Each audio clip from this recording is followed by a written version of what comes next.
Assalamualaikum. My name is Sakina and today we will learn Pak study of Sindh board. आज हम chapter number 2 history of Pakistan के MCQs करेंगे। वैसे तो आप लोग को पता है कि चैप्टर नंबर 2 जो है वो as compare to other chapters the chapter number 2 is very short. और मैंने इसके चैप्टर यानी कि एमसीक्यूज भी शेयर किए थे, एमसीक्यूज नहीं यानी कि नोट्स वगैरह शेयर किए थे, और एमसीक्यूज जो है मैं अभी आप लोग के साथ शेयर करूँगी। तो आप लोग को अभी बहुत ज़्यादा और भी ज़्यादा ईजी लगेगा एमसीक्यूज शेयर करने के बाद। लेकिन जिस तरह मैंने chapter number 1 the establishment of Pakistan के मैंने एमसीक्यूज शेयर किए थे और इम्पॉर्टेंट पॉइंट्स भी शेयर किए थे, इन द सेम वे मैं chapter number 2 history of Pakistan के एमसीक्यूज भी शेयर करूंगी, और एमसीक्यूज के साथ मैं इम्पॉर्टेंट पॉइंट्स भी शेयर करूंगी जो जनरल नॉलेज में आप लोग के साथ काम भी आएंगे, जो पेपर्स में भी आ सकते हैं। There could be a chances कि वो पेपर्स में आ जाएं, तो वो भी आप लोग को याद रखने हैं। तो लेट्स स्टार्ट। मैं आपको पहले इम्पोर्टेंट पॉइंट्स बता देती हूँ और उसके बाद फिर हम लोग इसके एमसीक्यूज स्टार्ट करेंगे। अब चैप्टर नंबर 2, ठीक है, हिस्ट्री ऑफ पाकिस्तान। अब chapter number 2 history of Pakistan start करते हैं इसके एमसीक्यूज। पहले इसके इम्पोर्टेंट पॉइंट्स पढ़ लेते हैं। अब पाकिस्तान का जो है फर्स्ट गवर्नर जनरल कौन था?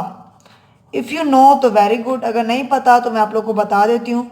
फर्स्ट गवर्नर जनरल जो है वो कायदे आज़म थे, ठीक है। और दूसरी चीज़, first president of Muslim League sir Aga Khan. अगर आप लोगों से पूछा जाए कि फर्स्ट, अगर आप लोगों से फर्स्ट प्राइम मिनिस्टर पूछा जाए ना, तो आप लोग लियाकत अली खान कहेंगे, ठीक है। लेकिन अगर फर्स्ट प्रेसिडेंट आप लोगों से पूछा जाए तो आप लोग फर्स्ट प्रेसिडेंट अगर आपसे मुस्लिम लीग का पूछा जाए आप लोग आगा खान कहेंगे। तो ये आप लोग कन्फ्यूजन याद रखिएगा। ये मैंने चैप्टर नंबर 1 में भी आप लोगों को फर्स्ट जो है वो उस प्राइम मिनिस्टर के बारे में बताया था। आज मैं प्रेसिडेंट के बारे में बता रही हूँ। ये उस वीडियो में मैंने अलग कर दिया, इसे अलग कर दिया ताकि आप लोग कंफ्यूज ना हो। अब मैं आपको ये चीज़ें डेट्स इसमें आपको आप लोगों ने कुछ याद करनी होंगी।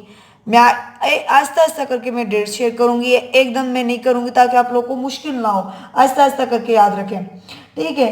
कायदे आज़म जो है वो उनकी डेथ जो है वो हुई थी कराची में, और जो है ब्यूरिड यानी कि वो दफन भी जो है वो कराची में हुए हैं, ठीक है। और कायदे आज़म जो है वो कब पैदा हुए थे?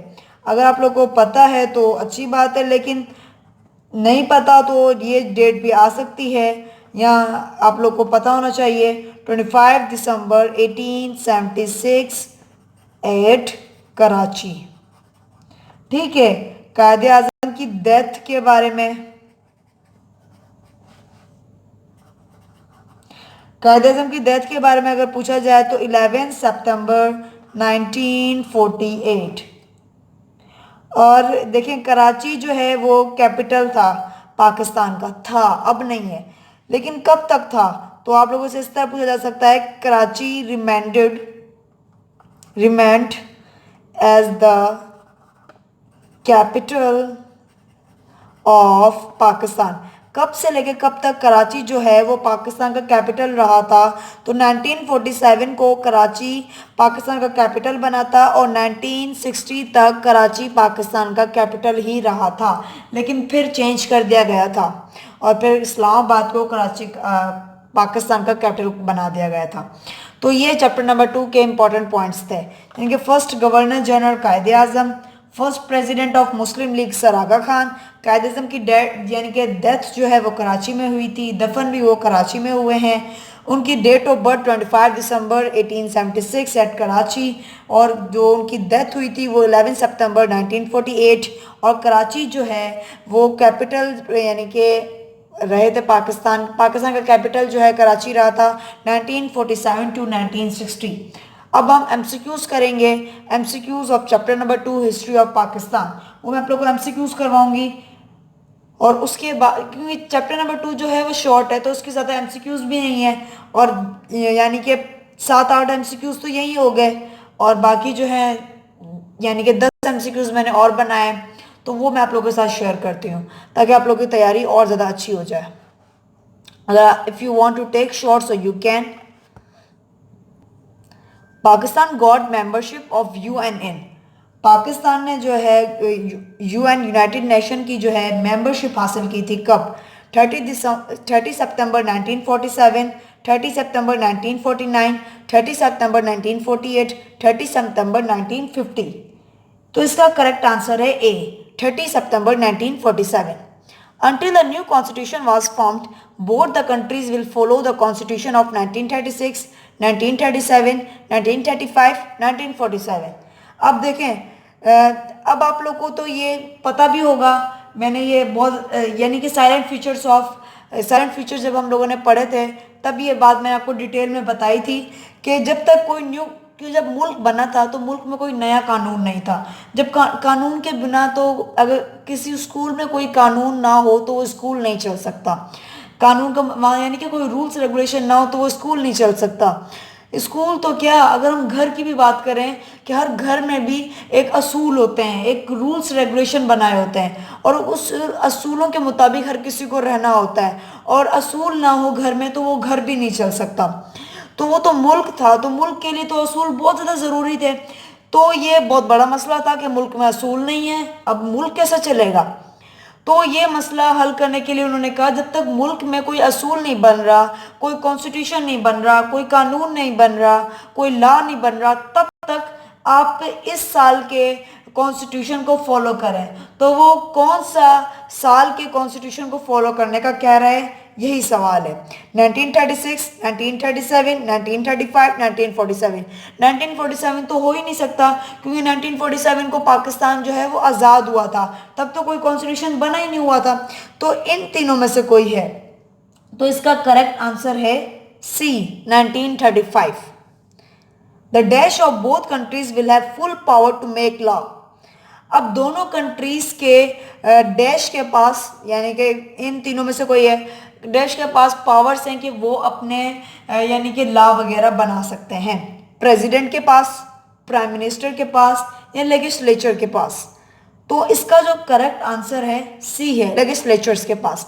लेजिस्लेचर जो है एक कानून बनाने का यानी कि एक इदारा होता है जहाँ पर कानून वगैरह बनाए जाते हैं। हमारे पाकिस्तान में जो है यानी कि इसे अब ये जो है ये चीज़ अब 3rd चैप्टर में डिटेल में पढ़ेंगे। Legislature, bicameral legislature, unicameral legislature, ये सारी चीज़ें जो हैं ये कॉन्स्टिट्यूशंस में आती हैं। अभी आप लोग सिर्फ और सिर्फ ये चीज़ें समझें कि लेजिस्लेचर जो है कानून बनाने के लिए होता है। तो दोनों कंट्रीज के लेजिस्लेचर के पास जो है एक अथॉरिटीज होंगी, पावर्स होंगी कि वो अपने कानून बना सकते हैं। 4th है, under the legislature assemblies of the Punjab Bengal decided in favour of partition. 3rd July 1947, 3rd June 1947, none of them. अब दोनों के यानी कि लेजिस्लेचर असेंबलीज जिन्होंने लॉ बनाया पंजाब और बंगाल को कि दोनों की पार्टीशन कर दी जाए, तो वो कब बनाया था? 3rd जुलाई 1947, 3rd जून 1947, या इनमें से कोई भी नहीं। तो इसका जो करेक्ट आंसर है 4 का आंसर है बी, 3rd जून 1947। ये आप लोग देख सकते हैं, Radcliffe award and injustice to the Muslim की फर्स्ट लाइन में आप लोग को मिल जाएगा। According to the estimation, about dash of the Muslim refugee had crossed the border and joined Pakistan। और एक अंदाजे के मुताबिक ये कहा जाता है कि इतने लोग, अब मैं आपको बता तो नहीं सकती क्योंकि एमसीक्यूज है, पहले मैं समझा दूं कि इतने लोग जो हैं वो बॉर्डर क्रॉस करके पाकिस्तान की तरफ आए थे, हिजरत करके आए थे, पाकिस्तान को ज्वाइन किया था उन्होंने। तो कितने थे? 2 million. 1 million is equal to 10 lakh. 1 million जो होते हैं वो 10 लाख के बराबर होते हैं। 3 मिलियन, 4 मिलियन या 12.5 मिलियन। तो इसका जो करेक्ट आंसर है डी, 12.5 मिलियन। 5 का जो करेक्ट आंसर है डी, 12.5 मिलियन। अब आप लोगों से ऐसा भी नहीं पूछा जा सकता 12.5 मिलियन। अब ये जो है जैसे ये तो है, अब पाकिस्तानी रुपीस में भी लिखा जा सकता है, तो पाकिस्तान रुपीस में मैं आप लोग को लिख के दिखाती हूँ।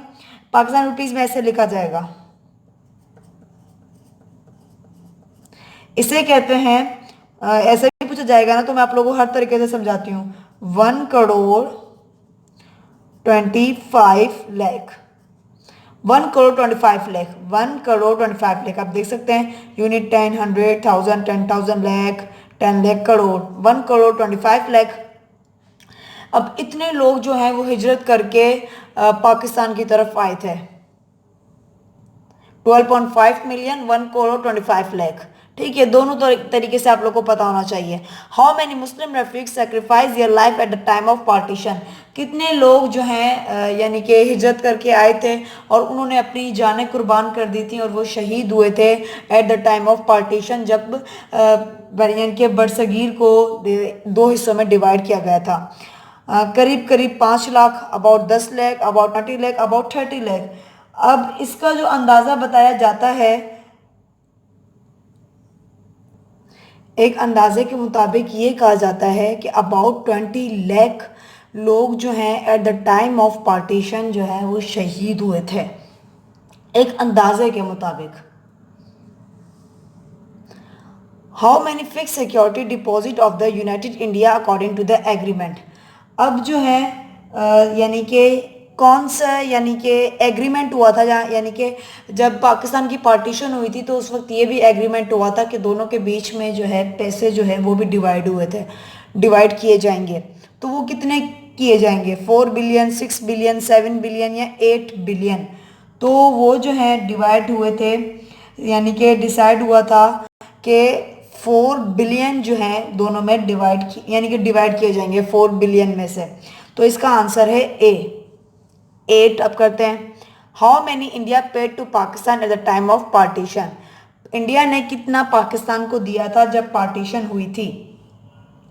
इंडिया ने पाकिस्तान को 200 मिलियन दिया था, जबकि ये बहुत कम पैसे दिए थे।